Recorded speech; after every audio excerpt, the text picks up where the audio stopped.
according to the CDC, a quarter of the women in America have been molested as minors. That translates into millions and millions of women that are that have been molested, and the CDC says, I believe 6 to 8% for boys, but I think that it's actually higher than that. But if you're going to go with those numbers, millions of people have been sexually abused, and they suffer in silence. There has been some abuse in my family, not my nuclear family, but in my extended family. And, I've seen the kind of devastation that brings. So to be in one of these networks where you're very young and treated like meat and repeatedly molested, and some of these sadists, some of these pedophiles in the Franklin network were sadists, and some of these pedophiles in the Epstein network were sadists. And the mainstream media has decided that 14 is the demarcation for the Epstein victims, even though I have accounts of them being younger than, well, there's written accounts of them being 11 or 12, but I have accounts of them being even younger than that. So when you have that type of damage done to such a young person, it's very, and then ultimately generally results in dissociative identity disorder. And it takes a long, that is a long road for a person to put themselves back together. And it's going to require they're going to require a lot of help once they reach that point, that level of damage. I guess kind of like ancillary to that last question. Less about QAnon, more about like the current like spat of culture issues from the conservative side, where it basically like if a teacher appears to be gay like at all, it's grooming, and it's definitely like a concerted. The main thing behind this is to destroy public education. They've pretty much like said as much. Do you think that like any part of this is deflecting attention away from this? Because with some of this new crop, like one of the guys who's very big on this stuff, James Lindsay, is like repeatedly hanging out with people who were part of the Nexium cult. And Yes. I'm pretty sure you're familiar with that. Do you think that there is like an acknowledged goal of deflection, or it's just the main political aspect is the most important thing? Well, the thing about it is, with the Franklin scandal, you had Republicans molesting little boys, and with Epstein, you had Democrats molesting little girls. The reason why these things stay covered up is because people on both sides of the aisle are molesting minors and engaged in aberrant behavior, extramarital behavior, and they're compromised. So that is their bond. That is their omerta. When I see like the James Lindsays of the world, I definitely, like I said, I think QAnon is misguided. James Lindsay at his best is misguided. But as I said earlier, 25% of women in our country have been molested as a minor. So there's a lot of women out there that are suffering in silence. So as a society, we can do better than what we've done as far as opening this up. And it is getting better, but I think we need to do better. The Me Too movement was somewhat helpful, but the Me Too movement did not help the Epstein survivors at all. The Me Too movement refused to help the Epstein survivors, which I just find completely mind-boggling. But as a society, we have to get this. We have to work this out. We're never going to be able to stop all child abuse. We can certainly stop state-affiliated abuse, like Franklin and also Epstein. And I believe this: if you can take one thing out of our society, if you could take just one thing, if you could take child sexual abuse out of our society, the prisons wouldn't be filled. The psychiatric hospitals wouldn't be filled. Our society would look very, very different. I truly believe that. Actual last question for you. If you look up Franklin credit scandal on Wikipedia, Yes. you will go to a page and the headline is Franklin credit scandal hoax. And that is the only thing that you see on the Wikipedia about Franklin Credit. And it is basically just says in less than a paragraph that it is the result of an elaborate hoax that has been perpetrated. The satanic How, panic. yeah. Like, okay, so how did, like, and then, like, or tarring it with, like, instances of the satanic panic, like the McMartin preschool hysteria. I mean, which was a hoax, or not a hoax. It was, but it wasn't real.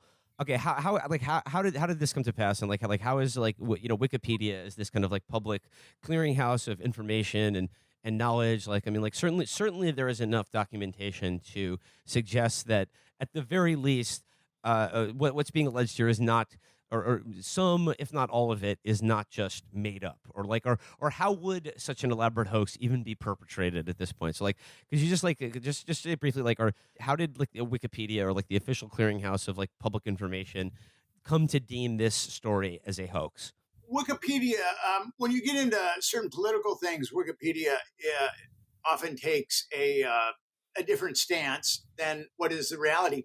Now, if you go to the talk page on Wikipedia, there have been battles waged over that Wikipedia page. Battles. There's pages and pages and pages and pages. But there are these custodians of that page that refuse to let anything coherent and cogent about the Franklin scandal on that page. And on my website, nickbryant.com, I've got a blog where I talk about the problem with Wikipedia, and I show the big battles that have been waged on Wikipedia. And I've gone all the way to the top of the Wikipedia food chain, and I've never been able to change it. Now that page is locked with what's there, and there's been myself and a number of people that have tried to make changes, but that these quote unquote editors will always make the Franklin quote unquote Franklin allegations nonsensical. And here's the thing about that: why are they still covering it up all these years later? This is 30 years later. Why are they still covering it up? Why are these editors still covering it up? Because I believe, and Epstein has proved this, that these intelligence entities have run pedophile networks, and that is so. With Franklin, it's like you're on Omaha Beach on D-Day. They're not going to give you an inch. These editors are not going to give you an inch because they want to keep that narrative as ridiculous and constricted as possible. And that Wikipedia page has costed me probably a lot of money because I've come very close to having some success in Hollywood with this story, but people in Hollywood don't read books, or they just maybe there's 2 or 3 people in Hollywood that read books. I don't know, but they just go to the Wikipedia page and then they don't read the Franklin scandal. And this is kind of interesting. It was about 12 years ago, and I was in Hollywood or LA pitching the Franklin scandal. And a friend of mine hooked me up with these 2 young, hungry movie executives. And I met them and I gave them each a copy of the Franklin scandal. And then my friend had known them for a number of years. And then my friend sent me a email exchange that they had had. And they were discussing what was true and what wasn't true about the Franklin scandal, and they had never read it. So, and then throw in the Wikipedia page, and then I'm dead in the water. Well, I mean, just like for someone who's researched this as deeply as you have, like for these editors engaging in these battles, I mean, what's the thing that they hang their hat on to label this a hoax or a conspiracy theory? That's what they say it is. And if you look at if you go to the talk, and you'll see, or else you can go to my website, and I've got a blog, The Trouble with Wikipedia, where I show excerpts. They control it. And I spent a lot of time at one point. I had some time, and then there were other people that wanted to change it, and these guys would not budge an inch. And as I said earlier, as I went up the Wikipedia food chain, they were backed up. So that Wikipedia page has caused me not only probably caused me, but it's just caused me a lot of pain because a lot of kids were molested in that Franklin network. And for Wikipedia to be like that is just horrific. But was were you ever? Has anyone ever supplied a justification or counter evidence or counter claims that would justify their the sort of blockade of this story? They quote the mainstream media. Okay, so And that's it. yeah. And the mainstream, according to the mainstream media, this was the mainstream media went with the judiciary, a carefully crafted hoax. It was quite a cover up. I mean, and Epstein too has been quite a cover up. What's kind of troubled me though is I thought that if a Franklin happened today with the internet, that we could get to the bottom of it. And the Epstein network happened, and I got Epstein's Black Book in 2012. I could not get anybody to do anything with it until 2015, and that was with Gawker, and we put it up on the web.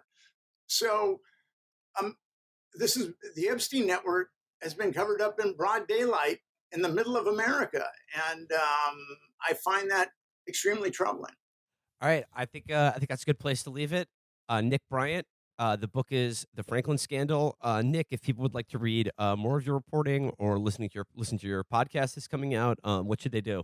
You can go to my website, nickbryantnyc.com, and we've got a podcast link there. And then you can follow me on Twitter, Nick __ Bryant.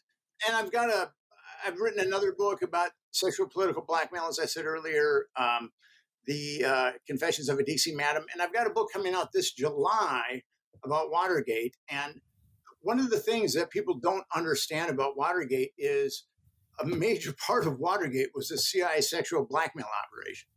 And I really elucidate that in this book. And I've got a tremendous amount of corroboration on it. And that book will be out in July, and that's called The Truth About Watergate, A Tale of Extraordinary Lies and Liars. Okay, Nick Bryant, thank you so much for your time. The book is The Franklin Scandal. Thank you, Nick. Thank you.